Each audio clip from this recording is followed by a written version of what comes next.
भेंडाळाच्या तालुका चामोर्शी जिल्हा गडचिरोली येथे आपल्या भारतीय घटनेनुसार लोकशाही पद्धतीने शालेय विद्यार्थी प्रतिनिधी मंडळ स्थापन करण्याकरता निवडणूक प्रक्रियेनुसार निवडणूक घेण्यात येत आहे आणि त्या प्रक्रियेचे विद्यार्थ्यांना लक्षात येण्याकरता म्हणून हा उपक्रम आपण इथे घेत आहोत। तर पहिला मतदार इकडे येईल।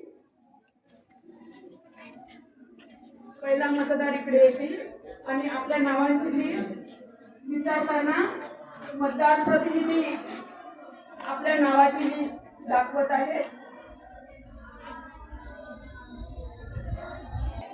आणि पहिला मतदार इथे आलेला आहे आणि शाळेचे मुख्याध्यापक मतदान केंद्राचं उद्घाटन करताना शाळेचे मुख्याध्यापक मतदान केंद्राचं उद्घाटन करताना आणि पहिला मतदार असताना पोलिंग बूथ क्रमांक 1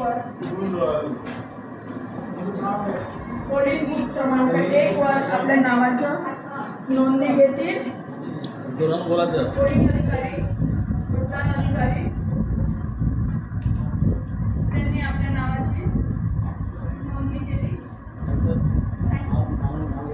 त्यासमोर सही केली आणि आधार कार्ड दाखवलेलं आहे।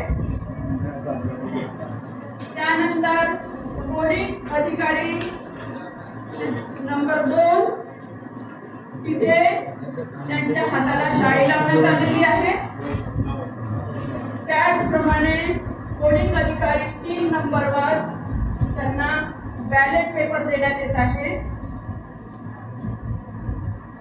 बॅलेट पेपर पोलिंग अधिकारी 3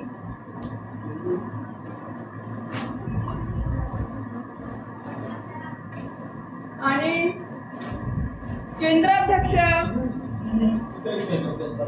श्री संतोष रावार, विभाग कोषाध्यक्ष महाराष्ट्र राज्य शिक्षक परिषद नागपूर विभाग हे केंद्राध्यक्षपदी विराजमान आहेत।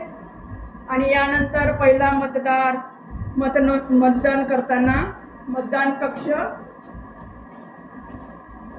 आणि मतदान पेटीमध्ये आपलं मत टाकताना यानंतर मतदार सेल्फी पॉइंटवर सेल्फी काढताना यानंतर दुसरा मतदार